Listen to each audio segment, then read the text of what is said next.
Traditional storytelling, story number 2, The Robber Bridegroom. There once was a very old miller who had a beautiful daughter, and he was worried that he would soon die and leave his lovely daughter all alone, so he decided to help her find a husband as quickly as possible.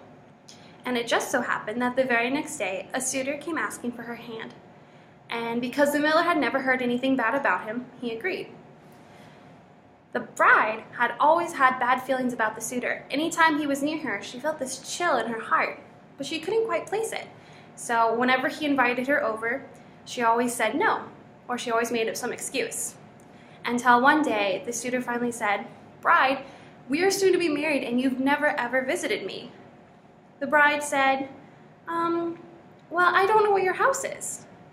And the suitor said, "That's no problem. I live in the woods." And she said, "I'm worried I'll get lost though." "That's no problem. I'll leave you a trail of ashes. I've already have this party all set together, and it's on Sunday, and I expect to see you there. So on Sunday, follow the path and all the ashes strewn about, and you will find your way to my house." The bride agreed. So Sunday came upon her, and she followed the ashes through the woods, deep into the woods, and she came upon an empty and scary house. She knocked, but no one answered. She called, but no one answered. So she entered the house and began to wander around. Every single room was empty. There was not a piece of furniture. There was nothing to be seen. She started to get that uneasy feeling again. And all of a sudden, she heard this voice cry out, turn back, you pretty bride. Within this house you must not bide, for here do evil things betide." The bride looked around every which way, but she couldn't see anyone. She began walking through the house, room to room, until she heard it again. Turn back, you pretty bride. Within this house you must not bide, for here do evil things betide." And that's when she noticed it. A cage hung near the fireplace, and inside a little bird who was calling out this warning to her. She ignored him though, and she wandered down to the cellar. And it was there in the cellar that she saw a little old woman rocking in a rocking chair. And she said, "Excuse me, old woman, can you help me? I'm looking for my suitor. Have you seen him? Is this his house?" The old woman jumped up.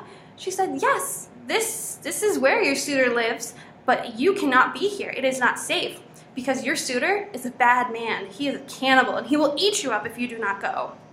But just as she was saying this, they heard footsteps at the door. The bride began to get nervous, and she was almost ready to cry when the woman said, "Don't worry, I've been wanting to escape myself, and I'll help you. So come with me and hide behind this cask." So the little old woman took her to the corner of the room and had her hide behind a cask of wine. She said, "Be still and quiet as a mouse, or else they'll find you and they'll surely eat you." The bride girl promised. And down the stairs came 6 men, drunk as could be, and along with them they dragged a young girl, as pretty as can be, who was crying and trembling all over. She must have known what they were going to do.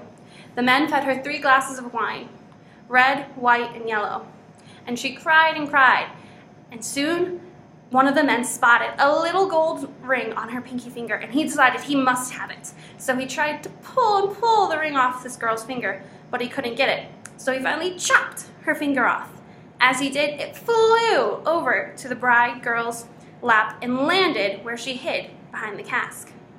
She knew if they saw her, she was surely dead. The man got up and headed his way towards the cask. Luckily, the old woman stopped him and said, "Forget about it. It'll still be there in the morning. Do fingers walk away on their own?" The man agreed and laughed, and so they all sat down and they began to eat this poor little bride girl. The old woman secretly slipped sleeping drops into their wine, and soon they were all heavily asleep. The old woman and the young bride girl tiptoed quietly as can be out of the house and ran back to her father's house. But the wind had blown all the ash away, and the only way that they knew where they were going was because the bride girl had thrown lentils and peas as she was walking up the path. And the lentils and peas had sprouted magically during the night, and so they followed the sprouts all the way back to her father's house. When they got there, they told her father what had happened.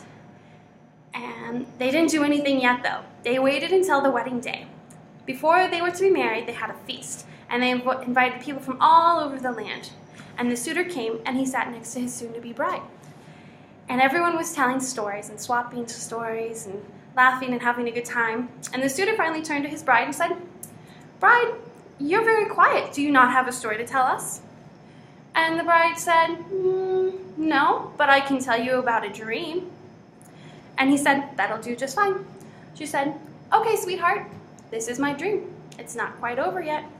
And she told the story about walking through the woods, finding the mysterious house empty, and the bird that called out, turn back, you pretty bride. Within this house you must not bide, for here do evil things betide." And she told them about the 6 men who ate the poor young girl, and the finger that flew off and landed in her lap, and how they followed the sprouts back to the house. The suitor began to get nervous. He looked around the table. Everyone was laughing. It was and shocked at the story. And all of a sudden she popped up and she said, "And this wasn't a dream, and it's not a story, it's true." And she pulled out of her pocket the finger with the gold ring on it and said, "Here's the proof." The suitor jumped up and tried to escape, but all the men captured him. He was put on trial and finally executed for all his evil wrongdoings. And that house in the woods is still empty, and there still sits a bird who will cry out, turn back, you pretty bride. Within this house you must not bide, for here do evil things betide." The end.